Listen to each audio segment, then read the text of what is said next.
नमो तस्स भगवतो अरहतो सम्मा सम्बुद्धस्स। एनभिटिभी हेरिरहनुभएका सम्पूर्ण दर्शकवृन्दहरूमा म सबिका श्रेष्ठको हार्दिक नमन। अब म तपाईहरूलाई भगवान शाक्यमुनि गौतम बुद्धको जीवनी वाचन गरेर सुनाउँदैछु। यस पुस्तकका लेखक भिक्षु अमृतानन्द हुनुहुन्छ, साथै यसका अनुवादक श्री केशवलाल कर्मचारीज्यू हुनुहुन्छ। त्यसै गरी यस अडियो बुक बनाउनका लागि विशेष अनुरोध र आर्थिक सहयोग गर्नुहुने लन्डन निवासी युवा समाजसेवी तथा उपासिका अन्तिम तमुसोज्यूलाई एनभिटिभी परिवार हार्दिक कृतज्ञता व्यक्त गर्दछौँ। यस अडियो बुकको प्रायोजन नेपाल बुद्धिस्ट न्युजद्वारा गरिएको हो। अब हामी दोस्रो खण्डको 8औं परिच्छेद वाचन गर्दैछौँ। सिद्धार्थ क्षीरपात्रले त्यस आसनबाट उठी वरवृक्ष परिक्रमा गरी नेरङ्जरा नामक नदीतिर प्रस्थान गरे। त्यो ठाउँ अनेक शतसहस्र बोधिसत्वहरूले बुद्धत्व प्राप्त गर्ने दिनमा स्नान गर्ने स्थान थियो। आफ्नो चिवर वस्त्र फुकाली वस्त्र र क्षीरपात्र दुवै नदी किनारमा राखी स्नान गरे। त्यसपछि स्नान कार्य सिद्धाई चिवर धारण गरी पूर्वतिर मुख फर्काई त्यही नदीको किनारमा बसी अघिको क्षीर भोजन गरे। त्यो क्षीर जम्मा 49 गाँस थियो। त्यसपछि नदीमा गई, यदि आज मैले बुद्धत्व प्राप्त गर्ने रहेछु भने यो पात्र अवश्य पनि माथितिर अर्थात् विपरीत दिशामा बगेर जान्छ भनी त्यो सुवर्ण पात्र नदीमा फालिदिए। त्यो पात्र त्यस नदीमा उल्टो दिशातिर बगेर गई फुमरीमा परी पहिलेका 3 जना बुद्धहरूका पात्र भएका ठाउँ नाग भवनमा खस्न पुग्यो। यस्तो पूर्व लक्षण देखि सिद्धार्थ अति सन्तोष मान्दै नजिकैको अति रम्य भद्रशाल नामक वनमा दिनभरि ध्यानमा निमग्न भएर बसे। घाम अस्ताउने बेला भएपछि त्यस ठाउँबाट उठी सरासर बोधि वृक्षतिर गए। बीच बाटोमा सोथित्य नाम गरेका घाँसिया ब्राह्मण एउटाले भेटी अति प्रसन्न हुँदै उनलाई 8 मुठा घाँस दान गरे। उनले पनि त्यस घाँसीले दिएको दान स्वीकार गरे। त्यसबेला आकाशमा जम्मा भएर हेर्न आइरहेका देवतागणले पुष्पवृष्टि गरेर ल्याए। सोथित्यको तृणदान ग्रहण गरी सिद्धार्थ बुद्ध गया पुगे।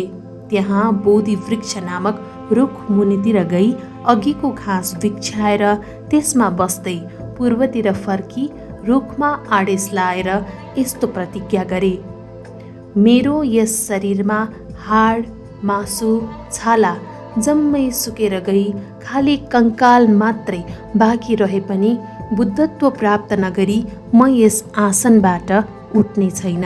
यस किसिमले दृढ अधिष्ठान गरी वज्रासन कसी बोधि वृक्ष मुनि सिद्धार्थ बसिसकेपछि नमुचिमार बोधि सत्व बन्धनबाट निस्कन आट्यो भनी आफ्ना सहस्रमार सैन्य लिएर आई बोधि सत्वलाई भने, यो आसन तेरो होइन, उठ।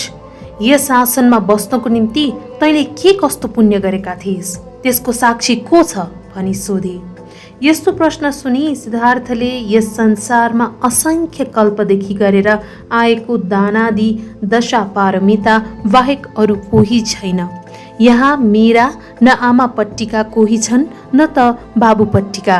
मैले यी जम्मै पारमिता पूर्ण गरेको पनि यस पृथ्वी मण्डलमा बाहेक अन्त कहीँ होइन भन्ने विचार गरी मारलाई भने, हेर मार, मैले 10 पारमिता पूर्ण गरेर आएको छु।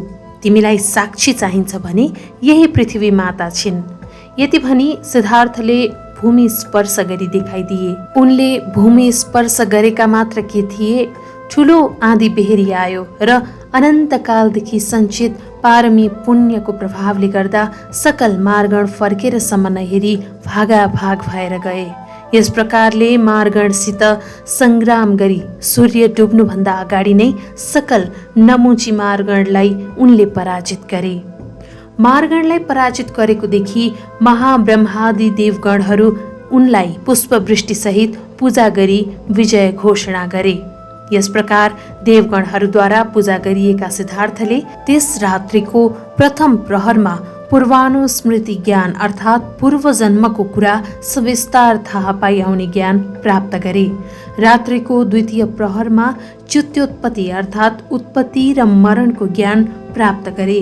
तृतीय प्रहरमा आश्रवशय ज्ञान अर्थात् यस हेतुले यो हुन्छ, यस हेतुले यो हुँदैन, यस कारणले जन्म हुन्छ, यस कारणले जन्म हुँदैन भन्ने थाहा पाउने ज्ञान, जसलाई प्रतीत्य समुत्पाद ज्ञान पनि भन्दछन्। फेरि आफ्नो पुनर्वार जन्म पनि हुने छैन भन्ने कुरा थाहा पाए। आश्रव अनुशय सबै नाश गरे, प्रत्यक्ष निर्वाण धातु पनि अवबोध गरे। त्यसपछि सिद्धार्थले उक्त प्रतीत्य समुत्पाद ज्ञान सुरुदेखि आखिरसम्म र आखिरदेखि सुरुसम्म बराबर दोहोर्याई तेह्राई विचार गरिरहेका बखत 10 लोक धातु कम्प भयो।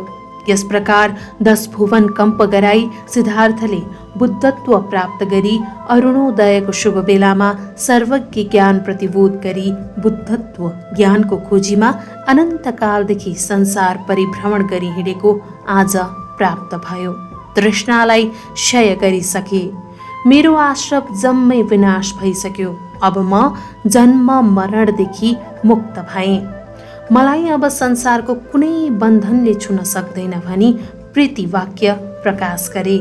यस पटक पनि बुद्ध भएका सिद्धार्थलाई महाब्रह्मादि देवगणहरूले अनेक प्रकारले पूजा गरे। यस प्रकार शाक्य कुमार सिद्धार्थले वैशाख शुक्ल पूर्णिमाको दिन बोधि वृक्ष मुनि बुद्धत्व प्राप्त गरेका थिए। यस समयमा उनको उमेर 35 नागी 36 पुगिरहेको थियो। उनी महामाया देवीको कोखमा प्रवेश हुन आउँदा, लुम्बिनी बगैँचामा जन्म हुन आइपुग्दा र अहिले बुद्धत्व प्राप्त गर्दा एउटै किसिमको 32 लक्षण लोकमा दृश्यमान भएको थियो। भूमि पनि कम्पन भएको थियो। बोधि वृक्ष मुनि बुद्धत्व प्राप्त गरी बुद्ध भइसकेपछि सिद्धार्थको मनमा यस किसिमको विचार आयो। 4 कल्प सत्सहस्राधिक असंख्य कालदेखि यो बोधि पलङ्कको कारणले गर्दा म यस संसारमा घुमिरहेको छु। त्यस लामो समयभित्रमा अनेक अलङ्कृत आफ्नो शिर समेत काटी दान गरे, आँखा झिकी दान गरे, मुटु चुडाली दान दिए, शरीरको मासु काटी दान गरिसके। जाली कुमार जस्ता छोराहरू, कृष्णाजिनी जस्ता छोरीहरू, मद्दी रानी जस्ता पत्नीहरू पनि दान गरिसके। अब मेरो यो आसन विजयासन भयो, मेरो सङ्कल्प आज पूर्ण भयो। यस्तो मनमा लिई बुद्ध भएका सिद्धार्थ कुमारले त्यही आसनमा 1 सप्ताहसम्म बसी कोटि कोटि समापत्ति ध्यान गरी विमुक्ति सुख अनुभव गरे। बुद्धत्व प्राप्त गरिसकेपछि उनको प्रथम सप्ताह यस प्रकारले व्यतीत भयो। बुद्धत्व प्राप्त गरिसकेपछि पनि 7 दिनसम्म एउटै आसनमा त्यसरी उठ्दै नउठी बसिरहेको देखेर कुनै कुनै देवताहरूलाई सन्देह पनि भयो। यतिका दिन भइसक्दा पनि वज्रासनबाट उठेर आउँदैनन्, अझसम्म बुद्धत्व प्राप्त गर्न सकेका छैनन् कि भन्ने उनीहरूका मनमा शङ्का उत्पन्न हुन थालेको थियो। देवताहरूले गरेको सन्देह जानी 1 हप्तापछि आफ्नो आसनबाट उठी भगवान बुद्ध आकाशमा गई अनेका वेद प्रातिहार्य वृत्ति प्रदर्शन गरी देवगणहरूको सन्देह दूर गरी फेरि पृथ्वी तलमा नै ओर्ले। त्यसपछि बोधि वृक्षको पूर्वोत्तर दिशातिर उभि यस वृक्ष मुनि बसेर मलाई सर्वज्ञ ज्ञान प्राप्त भयो। यस वृक्षले मेरो ठुलो उपकार गर्यो भन्ने मनमा लिई संसारलाई सर्वप्रथम कृतज्ञता धर्मको क्रियात्मक रूपले शिक्षा प्रदान गरी 1 सप्ताहसम्म आँखा खोलेको खोलै गरी अनिमेष दृष्टिले बोधि वृक्षलाई हेरिरहे। यस प्रकारले नेत्र पूजन भएको स्थानलाई अनिमेष चैत्य भनिन थाल्यो। बुद्धत्व प्राप्त गरिसकेपछिको बुद्धको यो दोस्रो सप्ताह हो। यसपछि बुद्धले आफू उभिएको ठाउँबाट पूर्व र पश्चिम हेरी 1 सप्ताहसम्म धर्मको नमस्कार गर्दै चङ्क्रमण गरिरहे। त्यस स्थानको नाम चङ्क्रमण चैत्य कहलिन थाल्यो। बुद्धत्व प्राप्त गरिसकेपछिको उनको यो तेस्रो सप्ताह हो। तदनन्तर उनी बोधि वृक्षको पश्चिमोत्तर दिशातिर गई देवताहरूले बनाइराखेको रत्नमय कुटीमा गएर बसे। त्यहाँ पनि उनले 1 सप्ताहसम्म धर्मको विषयमा गम्भीर विचार गर्दै विमुक्ति सुख अनुभव गरे। त्यस स्थानको नाम रत्नाघर चैत्य रह्यो। बुद्धत्व प्राप्त गरिसकेपछिको उनको यो 4th सप्ताह हो।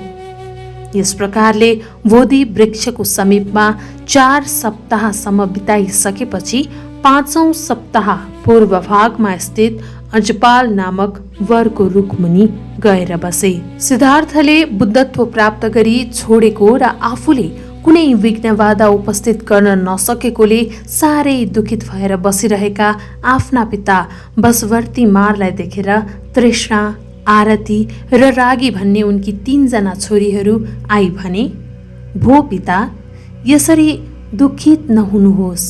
हामी स्त्री जाति हौं। हाम्रो मोह र मायाको वशमा नआउने यस लोकमा को होला? यति भनी ती 3 जना भगवान बुद्धको अघिल्तिर गई अनेक प्रकारले स्त्री मायाले छोपी अनेक प्रलोभन देखाउन सुरु गरे। यसरी मारपुत्रीहरू आएका देखेर भगवान बुद्धले यस सजितम नवजियति अर्थात् जसको विजयलाई यस संसारमा अब कसैले अविजय गर्न सक्दैन भनी श्लोक पाठ गरे। यो सुनि मारपुत्रीहरू लज्जित भएर त्यहाँबाट कुले लम्ठोके। त्यसै बेला जे भने पनि हुँ भन्ने अहङ्कारी ब्राह्मण एकजना आएर बुद्धसित यस किसिमको प्रश्न गर्यो, हे गौतम, कहाँदेखि ब्राह्मण हुन्छ? कुन धर्माचरण गरेपछि ब्राह्मण हुन्छ?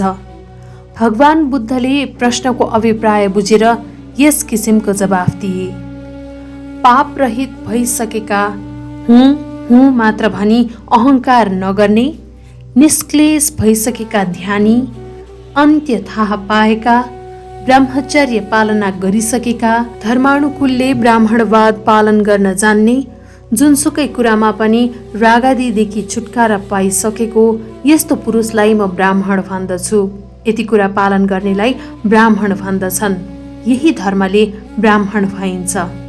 यो जवाफ सुनि ब्राह्मण टाउको हल्लाउँदै त्यहाँबाट फर्क्यो। बुद्ध त्यहाँ 1 हप्तासम्म धर्मामृत पान गरेर बसे। यो उनको बुद्धत्व प्राप्त गरिसकेपछिको 5औं सप्ताह हो। पुनः त्यस आसनबाट उठी बुद्ध बोधि वृक्षको स्थानबाट पूर्व कुनातिर रहेको मुचलेन्द वृक्षमुनि गएर बसे। त्यहाँ बसेर विमुक्ति धर्मको सुखानुभव गरिरहेका बखतमा घनघोर आँधी ब्याधी आयो। यो देखि त्यस मूलचेन्द रुखमुनि रहेका नागराजा आई आफ्नो शरीरले बुद्धलाई 7 फन्काले बेरी शिरमाथि श्वेत छत्रले ओढाए झैं आफ्नो फणा विशाल रूपले फैलाई उनको सुकोमल बुद्ध शरीरमा 1 थोपासम्म पानी पनि पर्न नदी रक्षा गरिरहे। बुद्ध पनि गन्थकुटीमा बसे झैं 1 सप्ताहसम्म नागपासभित्र बसी विमुक्ति सुख अनुभव गरिरहे। 1 सप्ताहपछि आँधी बेहेरी थामियो। आकाशमा बादल हटेर गए। नागराज आफ्नो रूप बदली देवकुमारको भेष लिई भगवान बुद्धलाई नमस्कार गर्दै अगाडि उभिए। भगवानले उनको अभिप्राय बुझी यस प्रकारको श्लोक उच्चारण गरे, सुखो विवेको तुद्धस्स सुतधम्मस पश्यतो अव्यापज्यं सुखं लोके पाणभूतेषु संयमो सुखा विरागता लोके कामानं सम्मति कम्मो अस्मि मानस्य यो विनयो एतम्बे परम सुखम्ति। अर्थात् सन्तोषी भएर बस्नु नै सुख हो। धर्म चिनेर बस्नु नै सुख हो। प्राणीहरू उपर संयम राखी व्याप्याद रहित भएर बस्नु नै सुख हो। कामादि राग अतिक्रमण गरी वैरागी भएर बस्नु पनि सुख नै हो। म भन्ने अहङ्कार रहित भएर बस्नु सबैभन्दा ठुलो सुख हो। बुद्धत्व प्राप्त गरिसकेपछिको यो बुद्धको 6औं सप्ताह हो। तदनन्तर उनी दक्षिण दिशातिर रहेको राजा यतन नामक वृक्षमुनि गए। त्यस वृक्षमुनि 7 दिनसम्म एकै आसनमा बसी अनेकानेक धर्मको रसपान गरी निरामिष प्रति सुख अनुभव गरिरहे। यो सप्ताह उनको बुद्धत्व प्राप्त गरिसकेपछिको 7औं सप्ताह हो। यसरी 7 सप्ताहसम्म धर्म रसपान गरिरहँदा बुद्धले त्यसबीचमा न मुखै धोए, न कुनै प्रकारको भोजन नै गरे, न मलमूत्र त्याग्ने काम नै गरे। यस प्रकारले 7 हप्ता बितिसकेपछि बुद्धले मुख धुने विचार गरे। यो कुरा थाहा पाई शक्रदेव उनको सामु आई एउटा हर्रो चढाए। त्यो औषधि हर्रो भोजन गरेपछि उनको पेटको पनि परिशुद्धि भयो। त्यसपछि शक्रदेवले अर्पण गरेका दतिवन लिई दाँत सफा गरी मुख धोई त्यही रुखमुनि आराम लिएर बसे। त्यसै बेला तपुस भल्लुक नाम गरेका 2 दाजुभाइहरू व्यापार गर्न 500 गाडा लिई उक्कलबाट मध्य देशतिर जान आइरहँदा त्यही पुगेका थिए। पूर्वजन्ममा नातेदार भइसकेका एउटा देवपुत्रले तिनीहरूलाई आकाशबाट यस्तो वाक्य भनेर ल्याए, भो व्यापारी, यही नजिकैको राजा यतन वृक्षमुनि भगवान बुद्ध विराजमान हुनुहुन्छ। उहाँले बुद्धत्व प्राप्त गरेको धेरै दिन भएको छैन। तिमीहरू त्यस स्थानमा गई उहाँलाई सत्तु र मह दान गर।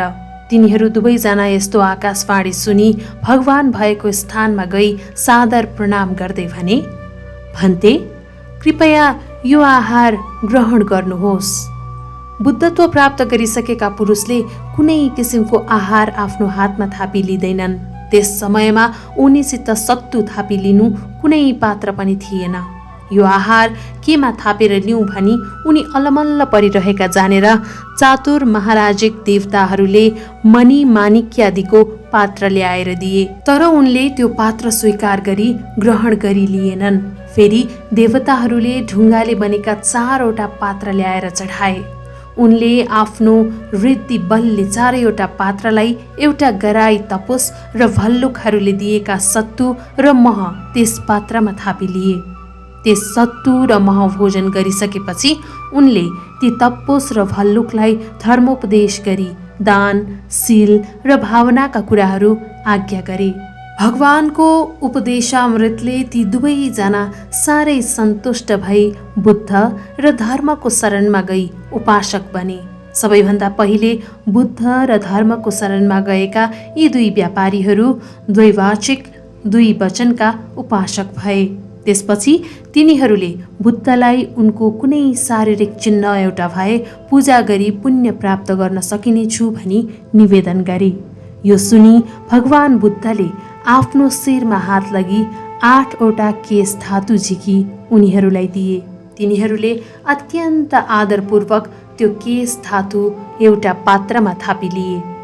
आफ्नो देशमा पुगेपछि ती व्यापारीहरूले त्यस केश धातुलाई गर्भमा राखी एउटा चैत्य बनाई नित्य पूजा सत्कार गरेर राखे। नेपाल बुद्धिस्ट न्युजद्वारा प्रायोजित यस भगवान शाक्यमुनि गौतम बुद्धको जीवनीको दोस्रो खण्डको 8औं र 9औं परिच्छेद यति नै रहेको छ। यस पुस्तक उपलब्ध गराउनुहुने मुनि विहारका श्रद्धेय भिक्षु गरुको स्थविर प्रति एनभिटिभी परिवार हार्दिक कृतज्ञता व्यक्त गर्दछ। अन्तिममा यस अडियो बुक मन परेमा लाइक, शेयर, कमेन्ट तथा सब्स्क्राइब पनि गरिदिनुहोला। साधु साधु साधु।